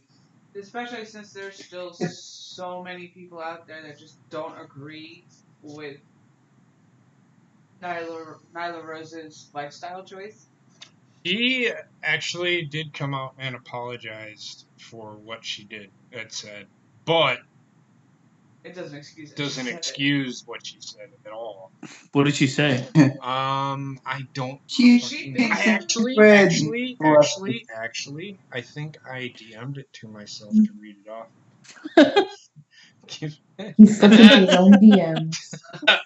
In a sense, she basically called somebody mentally retarded. Yeah. Well, hold on. No, she didn't. That's not what she said. She essentially said that I don't. Oh no, that you were sexually abused as a child. There you go. Oh, yeah. I think I saw this in passing. Mm-hmm. This literally, I personally don't give a shit, but then I look at it like some people will look at it and be like, "Oh my god, hurtful." Right. So yeah, but then she did come out the next day and she did apologize for what she had said. I hate the world right now. Yeah. I just hate the world where we are, where this kind of shit is everybody has to apologize for anything that comes out of their mouth at any time. Right. Because someone doesn't like it. But this is the problem with AEW, technically, is you're going to get to that point where if you pander to a bunch of Me Too movements, Can't make everybody happy. No, but if you pander to a bunch of social justice movements, you're going to get the backlash when you stop pandering to them. Yeah, they're all in on. They're all in. Well, JP, didn't you say that the guy who wrote the original tweet got her suspended, but nothing happened to her? Yep, I heard every word you did not say. He got his Twitter suspended, but nothing happened to her for what she said. Oh yeah, she did get. And that's because he's the one that got reported, not her. Yeah, that's exactly why. And that's the super fan that reported his ass. So, but he didn't even say anything that was really hurtful. Welcome to Twitter, mob mentality. Yep. Especially if you have 18,000 different accounts under your name. You're your own mob. Right? So, that being said, Basement, do you have anything you'd like to talk about or that we can talk about for a few minutes? I mean, we pretty much touched on everything. I mean, we haven't really talked about Bray Wyatt, your favorite. You can go Oh, ahead. no. Let's talk about it. Let's talk about it. I don't really know what to say that hasn't been said. Rushed, used for a gimmick match at Hell in the Cell, used for October being Halloween. Mm-hmm. Everybody that's in love with it now are these are the everybody that's in love with it are the fans that deserve the current WWE product. Yep. So, I'm going to say this. The fans that I'm going to add on to it. I'm not going to say this. I'm going to add on to this. The fans that want Bray Wyatt are idiots. Fans that want to see Bray Wyatt win the title are stupid. Because, number one, you're hot-shotting somebody. And this is essentially... Dusty Rhodes used to do this all the fucking time. Mm-hmm. He used to hot-shot... What is it? I can't even think of the word. The phrase. Well, you essentially kill the lifespan of a character by putting them in the moment way too soon. This is why WWE needs to stop giving the fans exactly what they want. You can give it to them in little pieces. Don't give them the whole... WWE is giving them the whole fucking thing because they're cashing in while the fire is hot. And it don't work. It's gonna fucking fail. It works most of the time. With this character, it's the opposite. Yes. Well, it failed. Well, everything that Becky failed. It's the way that they handled her, though. Yes. They were right in like hitting while the iron's hot with her because she has become successful with it. But then they turned her into Stone Cold, and that was the problem. It wasn't ever it wasn't ever pushing Becky to the moon when she was pushed. It was turning her character into Stone Cold, which killed her. And I mean, there's multiple times where the iron has been hot and they haven't hit and lost out on something. With Bray Wyatt, you have spent yeah, exactly. You've spent 6 months heating that shit up just to be like, all right, it's a sword. What the fuck? Kofi Kingston failed. But he also should have been more of a flash in the pan. He's been champion for so long. He should have been champion until SummerSlam and then lost it, in my honest opinion. They just didn't have anybody worthy of taking it off him. I feel like a lot of the things WWE has done, I'd say maybe in the last 2 or 3 months, have been done just because they know that they're doing big moves. They know they're going to be splitting the brands. They know they're like revitalizing everything. And I think that's why a lot of people, when, they heard about Paul Heyman, blah, blah, blah, like they got so disappointed so quickly. But like, I think a lot of the big changes are going to happen now with the product. SummerSlam and now has been just a dead ground, a graveyard of active wrestling. Yeah, it's been terrible where things are just going through the motions. I think that's why they're waiting. For people to say that Eric Bischoff and Paul Heyman are going to be running these shows, just stop. Because they're not. They're not. They're not running them, but they're contributing, which would hopefully... They're going to be a more significant cog in the week. Pritchard contributes more than fucking Paul Heyman or Eric Bischoff does. But when you say contribute, what do you mean? Like, what do you mean? Like, actually bring forth ideas and try to get them approved. Okay, well, I got this for you, Dory. The whole Maria Mike Nellis thing? That was Paul Heyman's idea. Yeah. And that is terrible. But who knows? I mean, in the end, Yeah. I don't really like when they announce these fucking like these guys are gonna do this. I don't give a shit. You could slap a title on anything, and it doesn't mean anything to me when it's a fucking corporate hierarchy. Right. Like because at the end of the day, it's just like we've rehired these guys as this. Mm-hmm. Now they're with us forever. Who Right. cares? I don't know what that means. But with with Kofi Kingston, this is like they struck while the iron was hot with him, but then they pulled their punches and didn't strike again with him fighting the New Day or one of them as his actual the person that would dethrone him.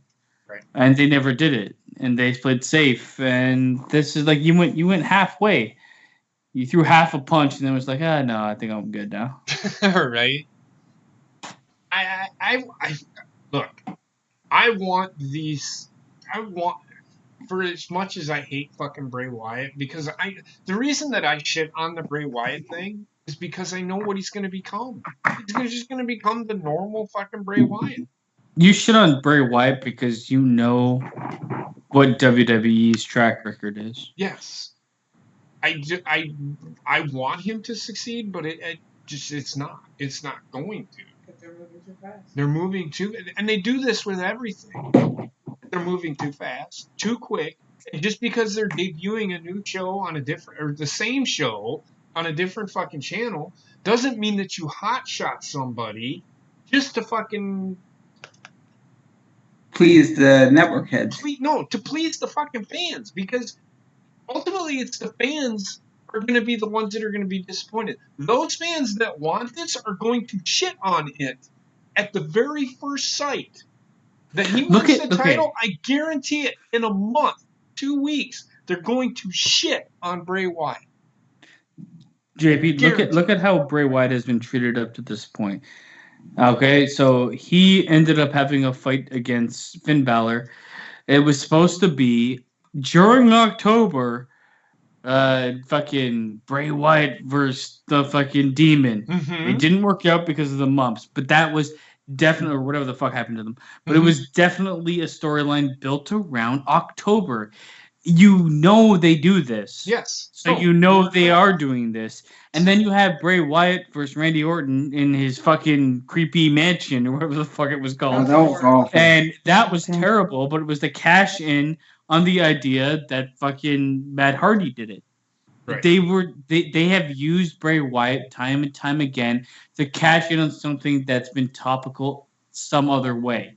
Right. And they're using him again to do that. And if you don't see that, you are not watching the same thing I'm watching. No, I'm with you. I'm with you 100%.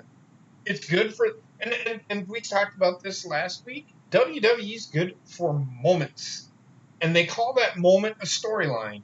And that's how WWE depicts it. And everybody said, and that's why Vince says it's such good shit. Because all these fucking people are buying into the fact that Bray Wyatt is the next big thing. They're treating Bray Wyatt like he's Brock Lesnar from 2002. Okay, so Bray Wyatt, to me, they ignited a spark of something that could be. He has been the closest thing to a supernatural figure that The Undertaker was. Yes. Yeah. They ignited the spark that made that true. They did the Firefly Funhouse, which I was like, what in the fuck is this? But then they added the little sinister overtone, the whole let me in idea. Everything was just meshed, and it started to work really well. Then they had him interfere, or they had him show up and have a match, and it was at SummerSlam, and it was just unsettling, and that was what everyone wanted. He is literally fighting for the championship a month later, 2 months later. Like, that is what in the literal fuck? Yep, no, I get what you're saying. That's like debuting The Undertaker, and then The Undertaker is the champion the next day. Yeah. Yeah. It's just too much, too fast, and the character, like, I look at this could have been this could have been the defining moment for a character that lasted his whole career. Mm-hmm. Unfortunately, I don't think it's gonna be. The thing is, I feel like with wrestling nowadays, if you don't have gold, like a championship, you're nothing. And I don't think that's... Well, no, it's true. Like, if you don't have a championship belt, you're not looked at as being the guy. But back in the day, if you didn't have a belt but you were still solid in the ring, you could still be over more than anything. Look at Mr. Perfect. He was never champion. He was an IC title, but that was it. But I I say mean, like heavyweight the champion. titles mean nothing now because they change hands. Like the titles back in the day, the titles had some prestige. Today they do not. They change hands and everything. I understand what you're. I understand or I get kind of what you're saying, where it's like, the only time you're gonna get the limelight is when you have gold around your waist. Yeah, you can't just have a storyline that's not driven by that anymore. And I think that's where they kind of got stuck with Bray, where it's like, okay, well, if we don't put him in a storyline with the title, like, what do you do with him for storyline then? Because people aren't used to that anymore. We've discussed multiple times about what could be done with him with storyline, and I will say, like, putting the gold but I'm on saying him. The casual fan, though. The casual fan, not the people who, like, not us, but the people who they're trying to cater to, they don't want to see people on TV that aren't going for a championship. Bray Wyatt is probably going to win the championship because it's Halloween and because they're going to get fucking those Fiend figurines sold like mad. Like, they're cashing in on other avenues to make. They're sacrificing the actual show for other avenues to make money, which I honestly believe because October, the Hell in a Cell is at the very beginning of October. You put the championship on the Fiend, you then have all October to make him make you money. Well, he's already making the money. His shirts continuously sell out. Yeah. Yeah, but you add the spooky holiday to the only spooky character they have. Yep. There's no max in the amount of money you can make. So just make more. And I think like you're gonna see like them push the figurines and shit like that. Like you're gonna get a lot of Bray Wyatt inspired merchandise. They're selling his mask. That looks horrible, by the way. I don't know. I just feel like they're using him as to boost sales in the month of October is what I see. And anybody can disagree with that, but that's okay. And I think he'll only hold the title until Royal Rumble. I don't see him holding the title until WrestleMania because they'll make money off of it until Royal Rumble, and then they'll put the title on somebody else that they think is WrestleMania worthy, and which will be Seth Rollins, and then they'll go from there. Or Roman Reigns. One of the two. On top of the title thing, we've said it before, we've said it again, Bruce Pritchard said the title is a prop. It is. And what I said is it's up to the person who holds it to make it special. Yep. But the problem is that the feuds go so fast, you're never going to, unless it's like Kofi and they've dropped the ball on that, you're not going to have someone who holds it long enough to make it special. It's going to be like 3 months and then you're done. Yep. The thing is, they struck while the iron was hot with Kofi without any idea of who he'd face moving forward. They were just like, we're going to put it on him because people are behind him, and they're going to love it. It's a moment. But then after the moment, you had 6 months of fallout, which literally nothing happened. Well, it didn't help that Big E got hurt, too, so then they lost that opportunity for a little while, but I don't know why they didn't just do it when he came back. Do what? Have him turn heel. Because they're not breaking up the New Day. They're not breaking up the New Day. There was a story to be told. My only problem is I have no idea. Like I actually think Xavier Woods was the right person to do it with, not Big E. Right. Big E is more like the muscle, right? Not the brains. Right. I always thought of Xavier Woods as the brains behind the operation, and then you had the athletic fucking Kofi Kingston, and you had the muscle and Big E. Yep. Big E to me is like, I don't know what he's going to offer when he's not just being his goofy self. Right. And the New Day, all about the merch. They ain't gonna turn them heel. No. They never were gonna break them up. Everybody's sitting there thinking that's what they were never gonna do it. And I do think they should have, because sometimes you've got to sacrifice gotta sacrifice sales, which WWE will never fucking do. Which is why they suck. Which is why the show sucks. Yep. They will not sacrifice sales. They will not sacrifice sales to tell a fucking good story. Though it might equal more sales, they're okay to just toe the line because they have to make sure that the people invested get paid. They can't risk anything. It's the company that risks literally nothing in everything they do. The only thing they risk is people losing interest, which is the worst thing, and they do it constantly. Which is why they never turn John Cena heel, because he's their top merchandiser. It's like, oh shit, we'll lose a lot of money. The sad thing is, if they turn him heel, people will probably want his merchandise, just like with Hogan and the NWO. The thing is, it's looking at basically like, am I going to invest in a company that's going to give me a certain amount of return, or am I going to invest in a company that could give me great return or take all my money? And that's like WWE has unfortunately entered the realm of safeness for everything they do, which is why everything has been boring as fuck. I don't think they didn't turn John Cena back to heel because he was the top merch seller, because of the Make-A-Wish thing. Yep. It's also his character. Yeah, it's not only that his character was too ingrained in the face character, just inside and outside the ring, that it just wouldn't have worked. Roman Reigns, however, he could easily they missed an opportunity there. They did miss an opportunity. Yeah. Well, Seth Rollins should have been a heel long ago. Well, Cena was on, I think it was Jericho's podcast, and he said we were going to turn me heel. We had the new song. We had all this new stuff made up, and then they got cold feet because they had Make-A-Wish thing. Right. But he also did say it's also because of the merchandise. He said that wasn't the main thing, but he said that was part of it, though. When you just say the thing is, the Make-A-Wish thing is because WWE doesn't rely. They don't really publicize that. Every time I've heard about the Make-A-Wish thing for John Cena, it's not been from the WWE. They haven't really publicized it. I think for the reason that they had the ability to turn him heel.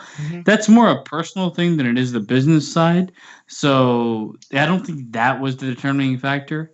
I think it was more the money they make off the guy came out fucking dressed in every bright color known to mankind, so the kids would love him. Right. No, that's true. Yes, it was merch and sales and money, but I did hear Vince say, no, we don't want to turn him heel because of the kids at the Make-A-Wish. Because I'm sure it's definitely part of it, but I know that they've never really publicized it. No. For someone that's like done as much as he's done with the Make-A-Wish kids, you think WWE would be all over that shit? Right. But with fucking. This is the thing. Like, I see Seth Rollins and I see fucking Kofi Kingston as the two champions, and I see just boring both of them. Neither of them can really pull off the role they're given. It's just I see two face champions where Kofi could be a face. Seth Rollins is not a natural face. Nope, I agree. They need to. Ultimately, I think Brock Lesnar is going to be Kofi Kingston. As much as I'm not a big fan of Brock, I think it's one of the best moves, because if they're trying to make it look more like a legitimate sport on Fox, that's how you're going to do it, is with Brock Lesnar right now. I agree. Well, he'll be the heel. This is why, like, I don't know exactly what direction they're going to go with Seth Rollins versus The Fiend. I hate, regardless of what they do, it makes no sense. I think they might. Balor's due to come back. Just saying. I don't think he's going to get a big push right now. I hope he learns to have a character in his time off. If he comes back and smiles, fuck off. Finn Balor sucks dick, man. It could screw over that match, right? So that's why would Finn Balor screw over? I don't know. Because the Fiend broke his neck and he had to get married because of it. Yeah, the Fiend was why he was off of TV supposedly for all this time, right? So, I mean, if he's going to come back. That's going to be a storyline when he comes back, and maybe he's coming back. And the thing is, like, Finn Balor, what is his character? Who is this guy? He literally has no character. He's in the back fucking rubbing peanut butter on his fucking ass. Like, what the fuck is this? If you guys are talking about capitalizing on Halloween, I could see them, you know, at the beginning of the month, screwing us over, and then having Finn become the demon, and it's demon versus Fiend. Or when? I don't know. End of every fucking Raw in October. Yeah. Best of 7. I don't think that's it. The thing is, I don't really care what happens. They fucked over. Bray Wyatt's dead no matter what you do with him. Yep. Because there's no writing yourself out of this mess and making him still be the character that he should be. Yep. And Seth Rollins can literally go suck a dick. He needs some time off. He needs to go away from He's taking time off Twitter right now. Yep. I don't know if that. And like I said, I don't know if that's WWE telling them to shut it down or what happened, or if he just got overloaded or it just blew up in his face. But he ain't on Twitter anymore, so they're doing stuff. So they told him to shut that thing down. It's probably they had him shut it down because of the Fiend.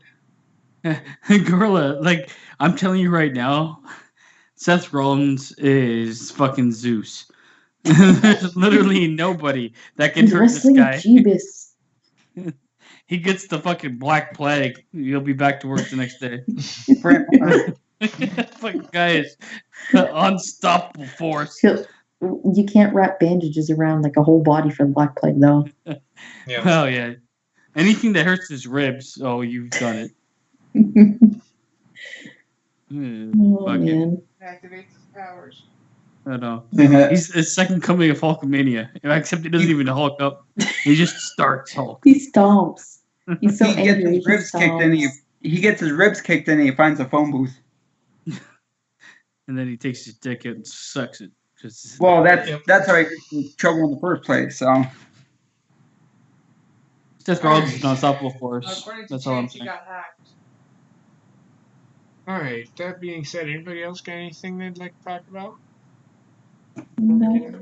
Okay. All praise Seth Rollins. Alright, well, that being said, I want to thank everybody for being here.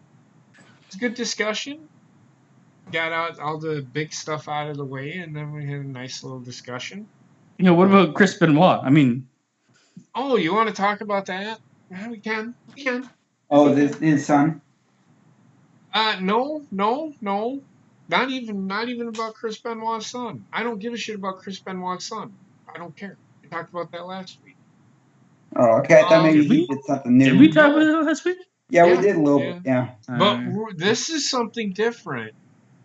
Apparently, there was a podcast that talked about what if Chris Benoit never did what he did. And there is some people, it is out there that he didn't do it. I don't know how true that is. Credit goes to Chance for telling us about this video. So I'm pretty sure there's a huge amount of evidence saying he did it. I'm not saying that there's not. Do it, but there is some evidence out there that says he didn't do it. I'm not gonna. That's not what this question is about. Let's say he didn't do what he supposedly did. Okay.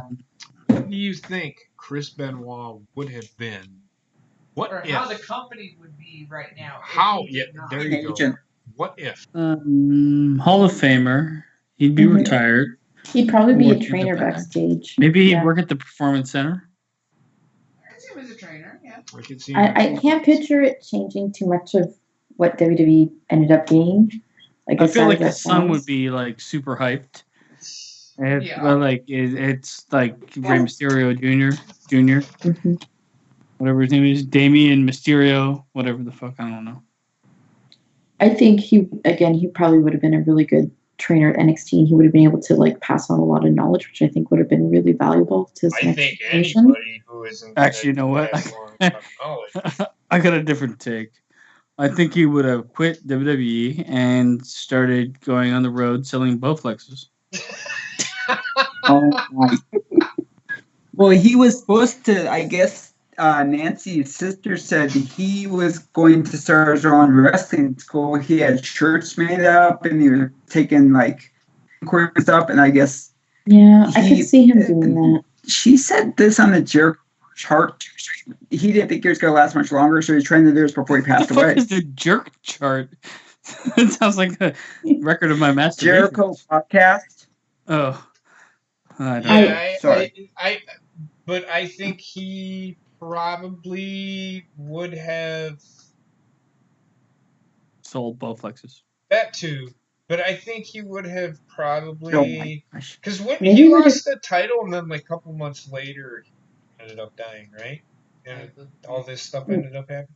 I think he ultimately would have been shuffled right back to the mid card, and he would have been in the Hall of Fame. Him and Nancy would have been in the Hall of Fame, and that would be the end of the story. He'd either be an NXT coach, performance center person, or he could have been like Kurt Angle and left and gone to TNA because he was frustrated. No, well, apparently he was on his last legs, so he was getting ready to retire. Apparently is real. That didn't stop anybody else. He was definitely on his last legs. Well, Bowflex strung him up. If the money's right, Dory, yes, but TNA, no. They didn't. You gotta remember, Dixie Carter was a Dixie Carter at that time. Oh God! What if Eddie Guerrero was still alive? Huh? What if? Oh my God! He'd be walking bringing Sasha Banks to the ring. He's already in the Hall of Fame. I think he ultimately probably would have been the same as Benoit, shuffled right back to the mid card, doing his cheating. Buying and stealing. You know what? I think you'd have a career trajectory similar to Daniel Bryan. Yeah, I can agree with that. Yeah, have him have another good tag run, and then go back to the mid card, and then come back up. Well, it's kind of like asking what if Owen had never died. Oh, let's not start that discussion. Well, if Owen, I was never okay. I might be in the minority here. I was never a huge fan. I don't think Owen Hart was ever going to win a WWF championship. I would definitely agree because I was never. I don't think so, but I don't think he needed to. No, he. I don't understand the like love for him. He was for Owen Hart. Yeah. Are you kidding me? He's very well respected. Okay. Why? You're a bad Canadian. What? No. Yes. I mean, I can see. I can understand Brett, but Owen was just pure gold on the mic, and he just knew how to take something and run with it. I think everybody's like enamored with him because of his unfortunate passing, more so than they are. Like he was running fucking joke for half the time in fucking wrestling. It's true, it was. But I think he would never have won the world title. He would have gotten a shot or two, but I don't think he ever would have won a world title. He didn't need it. He's like Roddy Piper. He didn't need it. Again, he just reminds me a lot of like Chris Jericho. Like he took getting a Slammy Award and got it so over that whole thing lasted for like 2 years. Well, he didn't even win the Slammy the second time he got it. He was like best bow tie, and he like jumped up on stage and took it before anybody could do it. Then they're like, okay, and then they just ran with it. I'll have to see it again on Wrestling Memories because right now I have no fond memories of Owen Hart. Some of his best stuff too actually is outside of WWE, like in ring. He did a lot of stuff over in Japan. Well, I'm never gonna watch that. Yep. I'm sorry. I'm just saying. I won't watch it. Who watched it back then? If you want to know, did actually, because the deal with WCW, a lot of people knew about it. No, nobody watched. Wasn't he the first? He wasn't in New Japan. Wasn't he the first non-Japanese lightweight lightweight champion over in Japan. I don't know if he ever won a lightweight. Junior heavyweight. He's too big. He's 235 pounds. Too big for fucking lightweight. Yeah, I think I remember Brett saying that he was like the first one to ever win that title over in Japan, and that was like a really big deal. He was like Bret Hart with a little bit more personality. He had more charisma. Yeah. I liked Owen Hart more, a hell of a lot more. No, I never liked that Owen Hart. I'm sorry. I never saw the buzz. But that's the thing. Like, were you watching really avidly when he was around? Because it's one of those things. Like, I feel like Owen's one of those wrestlers that if you didn't grow up watching him, it's kind of hard to go back to understand why people connect to him so well. I watched when Owen Hart debuted in WWE, and right now, and it was 1993. Wasn't that great? It was okay. He was a mid-carder at best. Yeah. I could see him retiring and being a producer for them. He's tons better than Bret Hart on the mic. Right. But that's another thing too, is you have to look at it this way too. If Owen hadn't have died, Bret wouldn't have probably been as disgruntled. Davey Boy wouldn't have left. Like, there's a lot of them. Like, it would have changed. Damn you, gravity! It would have changed where a lot of them. Bret was going to be disgruntled no matter what because he didn't get his fucking way. No, but the rest of them left because of Owen.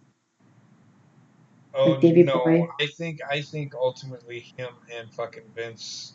The way it played out with him and Vince is the way it was going to play out. I honestly think that. I really do, because you got to remember, if anything, Owen Hart dying probably would have been that. Okay, we need to bury the hatchet kind of deal thing. I would think.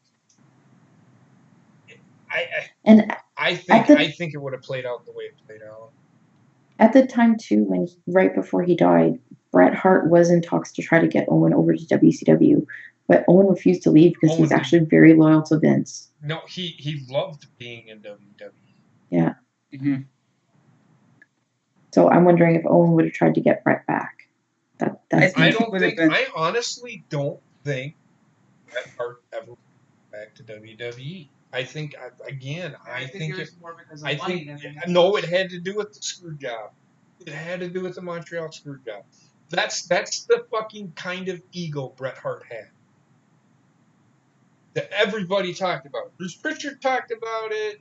Eric Bischoff talked about it.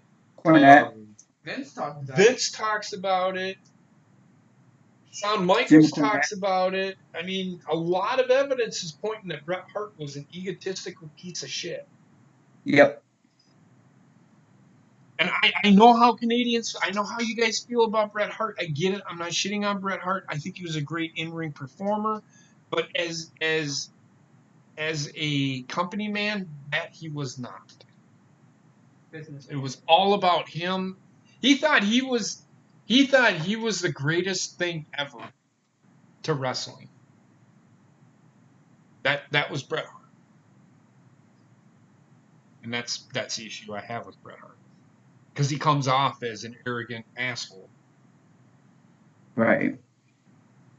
But and also I think I've said this before, to anybody who says the screw job was a work, please don't say that, because it wasn't. It was for crying out loud. The reason we'll get to it when we get to Wrestling Memories. But when it happened because Bret would not drop the title. In Canada, right? Especially the Shawn. Which is now why nobody ever wins in the fucking hometown. Exactly. Ever. Mm-hmm. And if you do, you use it real quick.